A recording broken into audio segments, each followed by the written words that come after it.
We need more juice, we need more bitterness, and instead we're probably gonna get the same kind of vanilla affair that we usually get.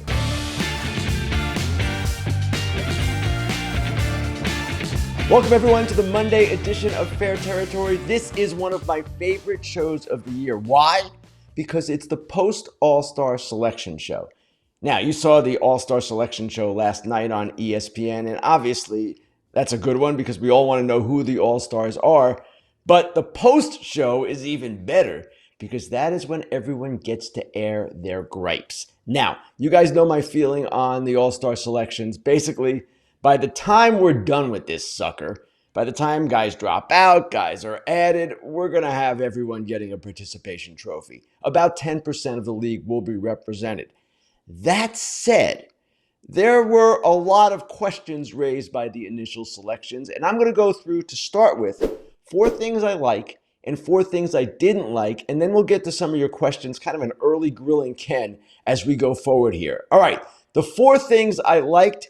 Let's start with number 1, David Fry of the Cleveland Guardians. Now, I know I said last week, and I know I've written, that this is a game for stars, it's a game for the biggest names, and you want to sell the sport. But it's also, in my opinion, a game for rags to riches stories. David Fry was a 7th-round pick of the Brewers in 2018. He was the player to be named for J.C. Mejia in March 2022. Didn't break out until last season when he was age 27. And this guy has been everyman for the Cleveland Guardians. I love that he's an all-star. Number 2 on my list for things I like, the 3 Padres outfielders.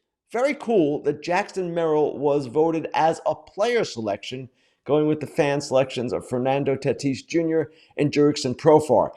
Didn't love the player vote for Luis Arraez over Bryce Turang. We'll get to that later. But 3 Padres outfielders, all deserving and very cool. Jackson Merrill in his first year, his rookie year, is an all-star. Jackson Holiday isn't. Jackson Churio isn't. Jackson Merrill is. Number 3, San Francisco Giants, 2 representatives, Logan Webb and Elliot Ramos. Now, when I made my selections in The Athletic last week, my choice for the Giants was Patrick Bailey, the catcher, who also is deserving, but fans immediately jumped me, and in an okay way, basically saying, hey, Logan Webb has to be an all-star. This guy has not been an all-star yet. He's been one of the best pitchers in the league, a Cy Young finalist last year. Totally agree. Elliot Ramos, now he came up later, but that doesn't preclude him from being an all-star, and he has had a great run for them. He's been an electric presence in that lineup, so good for him. Good for the Giants getting those 2 guys in. And the 4th thing I like, this is the most obvious one, but it's worth mentioning. Paul Skeens, added by Major League Baseball to the team, and my goodness, of course he should be on the team, and there is a legitimate case, yes, for him starting the game even over more deserving guys because Paul Skeens is action. Paul Skeens is entertainment. He is the hottest thing going in the sport right now. I remember about 20 years ago when Dontrell Willis came into the league and had a similar kind of early ascent as Skeens, and it was a war to get him onto the team. This is much better. This is what should have happened. Now, for the 4 things I didn't like, we're going to start with Pete Alonso over Francisco Lindor as the Mets selection. And we'll get into Christian Walker not being on the team as well.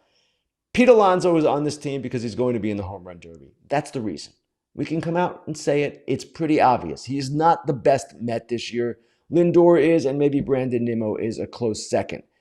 Now, I get why Alonso is there because he has said, I'm not going to the home run derby unless I am an all-star, and they're having a little bit of a difficulty, it seems, getting guys to be in this great home run derby. It's just Gunnar Henderson so far. It's Alec Boehm, who's not even really a home run hitter, and now it's Alonso. Judge won't do it. Ohtani's got the elbow he's rehabbing from. Soto had the little elbow issue. He doesn't want to do it. Mike Trout's injured, on and on and on. This great derby is lacking. And it's what got Pete Alonso on the team. I don't think it's right, honestly, but it's the way this game is kind of being marketed right now, and they want Alonso in that derby because right now, that derby's looking pretty thin. All right, number 2 on things I didn't like. This was an egregious one to me. I get it, but I don't like it. Marcus Semien over Jordan Westburg. Now, I had Westburg on my team as the backup second baseman to Altuve. And the reason I did that, I know Westburg plays more third base, but Semien Great guy, great representative of the game, World Series champion last year, but my goodness, he's had an awful first half. Westberg has had a brilliant first half. He has emerged for the Orioles as kind of a surprise star, I would say. He has not been hailed as one of the biggest prospects the Orioles have, only because they have so many. He's a guy that kind of came not out of the woodwork. He was a first-round pick, but certainly wasn't as ballyhooed as those guys and has played at a really high level. Did not like that one at all. Number 3, 2 Phillies setup men? Really? 2?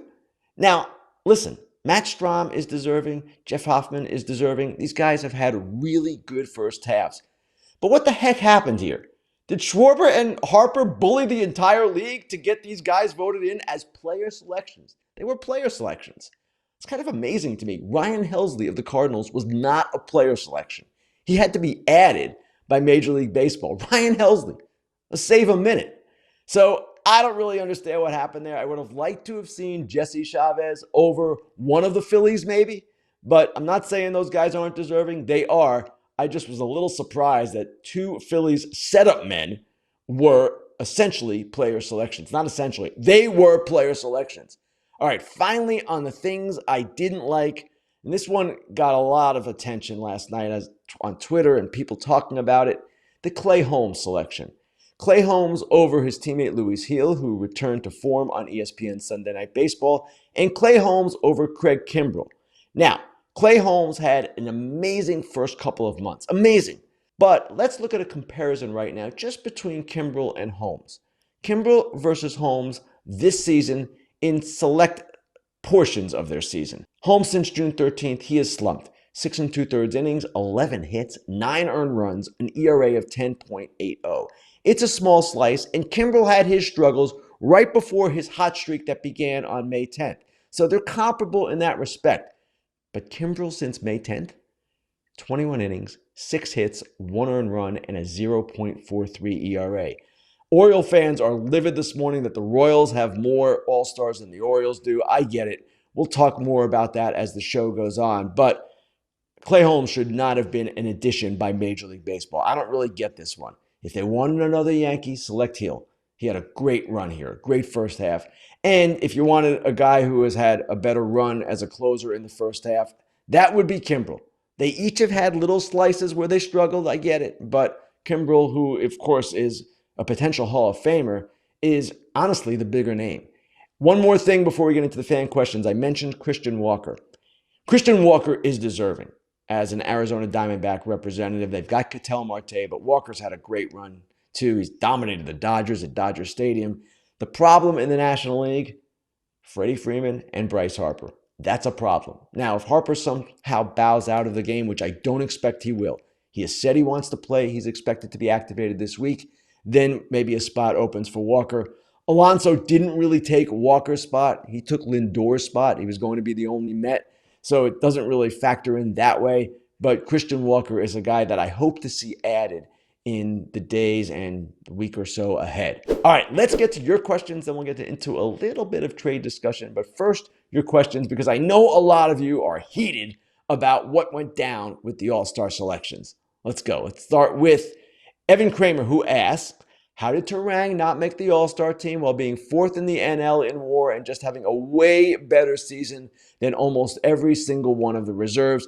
Evan, I cannot argue with this. I'm not as high on Turang's WAR being 4th in the league as you might be, or can overestimate a guy like this because he plays amazing defense. But Bryce Turang has been a key part of one of the surprise teams, a first-place team in Major League Baseball, the Milwaukee Brewers. Turang is, as I said, a great defender. He steals bases. He's done a lot offensively this year as well, which even people with the Brewers were not necessarily expecting.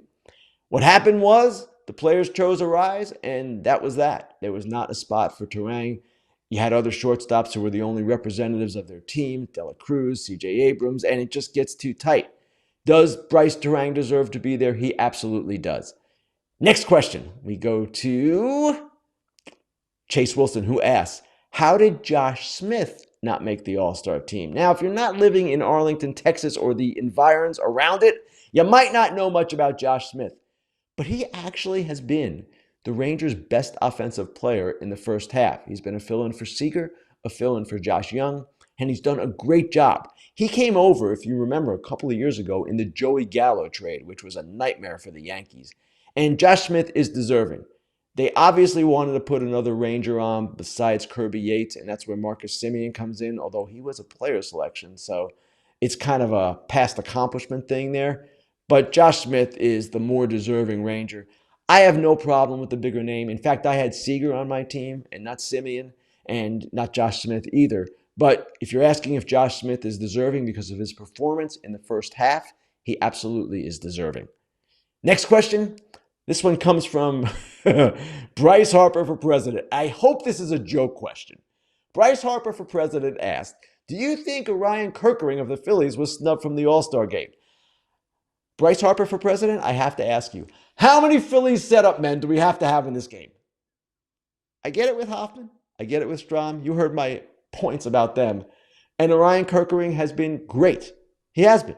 So has Alvarado. They've had a great run with their bullpen, which is really lacking a distinct closer. But I think 2 Phillies setup men is enough. All right, final question before we get into some trade talk. This one comes from Positive O's fan. Oh, here we go. Why were so many O's snubbed for the All-Star game? Well, it's a legitimate question. I mentioned Westberg and I mentioned Kimbrel. You can make cases for Ryan O'Hearn, and you can really make a case for Anthony Santander, who had a big June. I'm not saying 7 Orioles should be in there. I get the whole thing. It's hard to pick the 32, have every team represented, have everything go hunky-dory. But the Orioles having fewer All-Stars than the Royals, that's not right. The Orioles have won a lot more games than the Royals. The Orioles have been one of the great stories in Major League Baseball this season. I expect some of their snubbed guys will be added and should be added, because what happened last night, if I were an Orioles fan, yeah, I would have been disappointed. There's 4 Royals, there's 5 Guardians, there's 5 Padres, there's 6 Dodgers, there's 7 Phillies. The Orioles should be in that category, 5, 6, or 7, not 3. We'll be back after a quick word from Scott Braun and Eric Kratz. Eric Kratz here from FT. I'm a former athlete that really pays attention to his routine. And AG1 every morning before my workouts is something that gets my day going. Hey, Braun here. AG1 is a foundational nutrition supplement that delivers daily nutrients and gut health support, and it's backed by multiple research studies so you can trust what you're putting in your body. Unlike other products which only test their ingredients in isolation, AG1 tests their formula as a whole. Ready for this stat? 97% of people in a research study felt more energy after 30 days of drinking AG1. If I had to recommend one product to support whole body health, it's AG1, and that's why FT is excited to have them as a new partner. Starting your journey with AG1 is a win. Try AG1 and get a free 1-year supply of vitamin D3K2 and 5 free AG1 travel packs with your first purchase at drinkag1.com/foul. That's drinkag1.com/FOUL. Go check it out, FT fam. Couple of trade thoughts. I wrote a notes column today, kind of a lengthy one, and I got into the Texas Rangers and the Orioles a little bit. The Rangers are a fascinating team to me. They are a team that has not had a good first half coming off their World Series title. They are a team that, if they choose to sell, can do a lot of interesting things. Kirby Yates, the all-star potential free agent. David Robertson, also a potential free agent. Those guys are proven quality relievers. They'll get you something. Nathan Eovaldi, now he's got a player vesting option. He needs 69 more innings to have it vest for next year, but teams would want him. He's certainly a guy that in the playoffs, my goodness, has proven himself. And then there are some other players as well, not just their expiring contracts, who the Rangers at least would be listening on because they might want better prospects in return. They see these guys making more money and maybe not producing the way they should. I'm talking about John Gray. I'm talking about Nathaniel Lowe. And I'm talking as well about Leody Taveras. Now, I don't know that the Rangers will trade all these guys, and that actually they could listen on Adolis Garcia too. But if they choose to sell, and they've won 5 of 7, they just swept Tampa Bay, they might not be ready to concede just yet. In fact, they aren't. But if they choose to sell, they could kind of control this thing, and it would be really interesting. Now, we haven't seen a World Series champion sell, as I mentioned, since 2014. The Red Sox were coming off their World Series title. They had that crazy deadline where they traded Lester, Lackey, Andrew Miller. It didn't all work out the way they wanted it to, obviously, but at the same time, that was kind of an intriguing set of circumstances there, and the Rangers could follow a similar path. Now, the Orioles, we've talked a lot about them. We all agree that the Orioles need more starting pitching. They've got Grayson Rodriguez, they've got Corbin Burns, they've got Dean Kramer, but Povich is a kid, and they obviously have moved Irvin to the bullpen. They could use a little bit more. One more at least, maybe even two more. Now, I don't know that they're going to do all that, but here's the other thing that will influence the Orioles' deadline thinking here. They have only three starters, three of their current guys under control for next year. I'm talking about Bradish, who's out for the season. I'm talking about Dean Kramer and as well Cade Povich. They've got a prospect named McDermott who might figure into the equation, but that's where they are right now. Not too good. So they need, going into 2025, as many as three starters.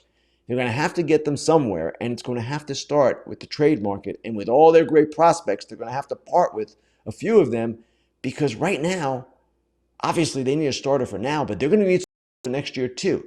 Now, they can spend in free agency, and I expect under the new ownership, they'll spend a little bit more. They're not going to be spending $150 million, $200 million for a starter. It's just not who they are. So the Orioles are going to be active. We know they're going to be active, but there is all the more motivation for them to get a controllable starter as we go forward here. Got some other notes in there today as well. I encourage you to read them. We'll be going heavy trade deadline as this month progresses. Of course, we've got the draft coming up, the All-Star game coming up. Plenty to talk about, always, in Major League Baseball. Time now for the Inside Dish, the part of the show where I talk about something I've written, a trend in the game, or some memories that I have from the past. And that's where we're going to go this week. Some all-star memories. I'm going to give you my top three. And really, I could give you more than that, but we don't have all day. My top three are varied, to say the least. And I'm going to start with going way back to my third all-star game, 1989. Yes, 1989. Bo Jackson's home run on the first pitch he sees. It was an awesome sight. This was in Anaheim, and boom.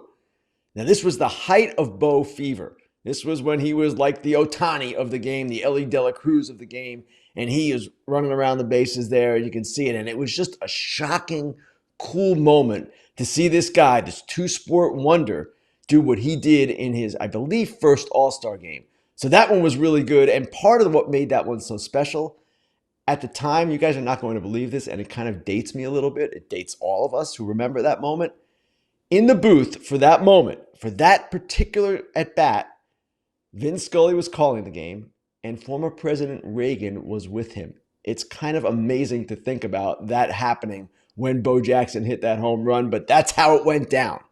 My second favorite moment, and this one comes from a more recent time, 2013, Citi Field, Mariano Rivera's last All-Star game. You guys probably remember this one. He walks onto the field, and the entire American League team stayed in the dugout to give him his moment alone. They eventually, of course, joined him on the field. And this was also cool because it took place in the 8th inning. Now, you might ask, why was Mo pitching in the 8th inning? Well, Jim Leyland was the American League manager, and he was freaking out about the possibility of not being able to use Rivera if somehow the National League took the lead in the bottom of the 8th, and then we never would get a chance to see Mo in the 9th because there would be no bottom of the 9th. So that is why Leyland used him in the 8th inning. And on a personal note, I got to interview Rivera that night after he came out of the game, and that was one of the absolute highlights of my career because that was just such a special night, Mariano Rivera's last All-Star game. Now, my favorite memory, the one I'll spend the most time on here, is from 1993, the last All-Star game at Camden Yards, the first All-Star game at Camden Yards. It was only the second year of Camden Yards. The Orioles were good back then. The Toronto Blue Jays were better. They were in the middle of back-to-back World Series titles.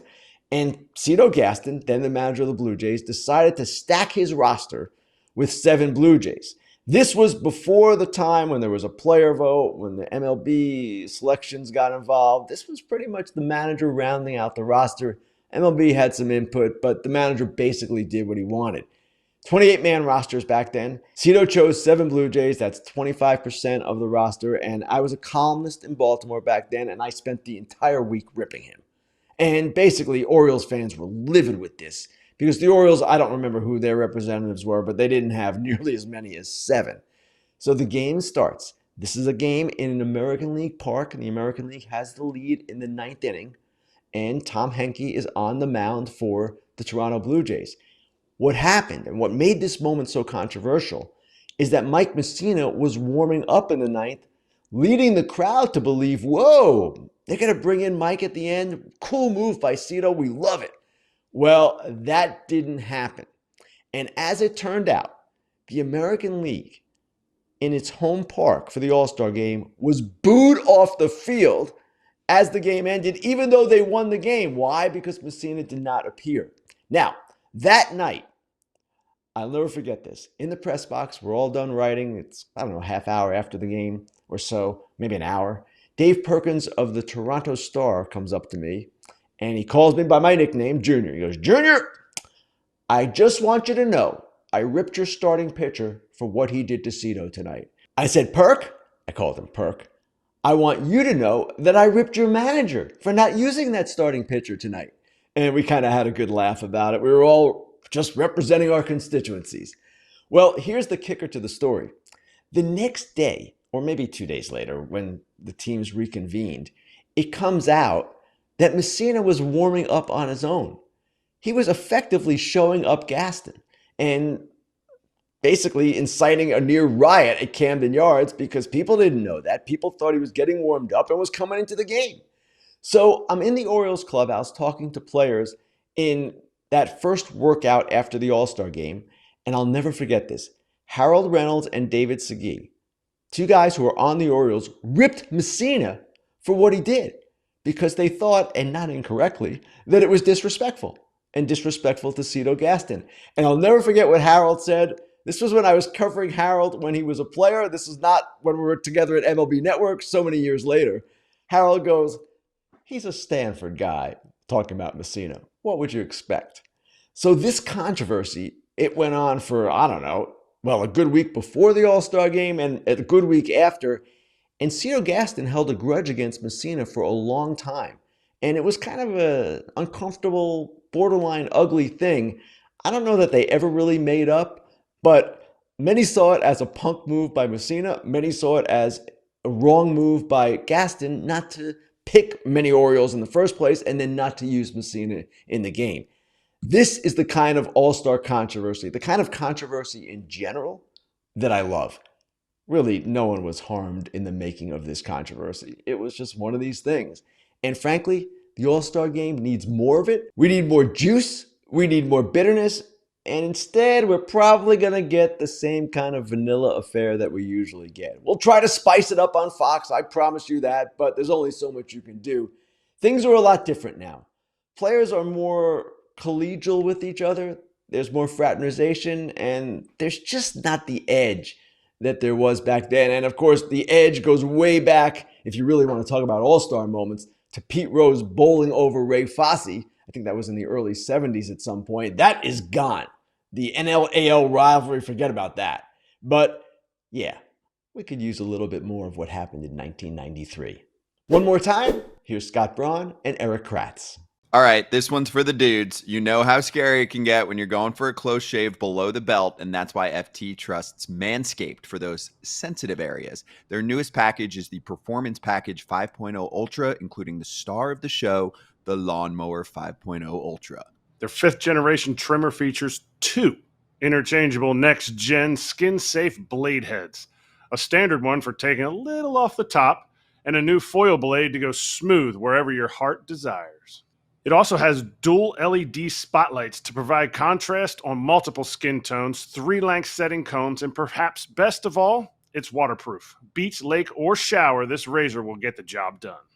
Manscaped even threw in 2 free gifts to their Performance Package 5.0, the Manscaped Boxers and the Shed Travel Bag. Want more wet products? Say no more. Manscaped has a new Buff Bundle, which is all you need to keep the summer heat a breeze. This bundle includes their signature silicone scrubber plus body wash, so ditch your nasty loofah and grab a taste of freshness this summer with Manscaped. Join the 10 million men worldwide who trust Manscaped with our exclusive offer. Get 20% off plus free shipping when you go to manscaped.com and use code FOUL20. That's FOUL20. It's summertime, baby, and the trimming's easy. Time now to continue Grillin Ken. Let's get to your questions. This first one comes from Jack Straw. Jack's a familiar person in this discussion. He asks, why would MLB destroy the All-Star game with uniforms that make the team seem irrelevant? Wouldn't owners want to present their team colors? Jack, excellent question. I can't think of many fans who like the idea of the players all wearing the same uniforms in the All-Star games and not representing their individual teams. I do not know why owners wouldn't want that advertising in the All-Star game, but this is a Nike thing. This is an MLB thing. This is a let's make money thing, as we often see with Major League Baseball, and it's one that frankly draws away from the game. Does it destroy the game? No. But does it take away some of its flavor? It absolutely does. And I am hoping in the future, at some point, we get back to what this game should be about, honoring the individuals and the teams that they play for. It's harder to identify the players when they're all wearing the same uniform. It's a lot of fun to see the different uniforms represented when they line up on the foul lines and when they play in the game. Let's go. Back to the team's uniforms. Okay, next question. It comes from Tylor, who asks, Mad King Tylor, I should say, does having every team having a representative at the All-Star game devalue All-Star selections on players' resumes? This is a fair question, and a lot of people ask it. Why must the Oakland A's be represented? Why do we have to see guys from all these sorry teams when they shouldn't even be there? These teams shouldn't even have a representative. Well, it's part of the tradition of the game. And frankly, if you're a fan of one of those teams, you want to see your guy. And frankly, also, the A's this year, they got Mason Miller. They could have had Brent Rooker as well. Rooker kind of got edged out by David Fry, who I love as a selection, but Rooker, you could make the case, was statistically more deserving. The point is, each team being represented is part of this deal. And I know it doesn't get certain players involved in the game that should be, but I don't believe it cheapens their all-star resumes at all or their player resumes. It's just part of it. And if you're an all-star, you're an all-star. People don't say, oh man, every team has to be represented, so this thing doesn't mean as much. No, an all-star selection means a lot, and it means a lot to those players on those teams too. You don't want to see this thing turn into a popularity contest, a big market fest where it's 9 Dodgers, 9 Yankees. No, you want to see every team represented the way it's always been. Thanks to everyone for their many questions today. We couldn't get to all of them, but there were so many good ones. Thanks to everyone for watching, for listening. You know where to find us, YouTube, Apple, Spotify, and we will be back Thursday, myself and Alana Rizzo, with the Thursday edition of Fair Territory. Once a day, you can play the free BetMGM Swing for the Fences game. Chance to win daily prizes. You play as the batter, you pick an area of the strike zone, and then you see what happens. And BetMGM Sportsbook account holders who play the game will have the opportunity to win a reward if they get a hit. Rewards include odds boost tokens, parlay boost tokens, and bonus bets, among other rewards. And all of those rewards, when you get them, expire in 24 hours. Gambling problem or concern? Call 1-800-GAMBLER. Hey everybody, be sure to like and subscribe for more content. Fair Territory airs each week, and we'd love for you to become part of our community. Here's another video you might enjoy. See you next time.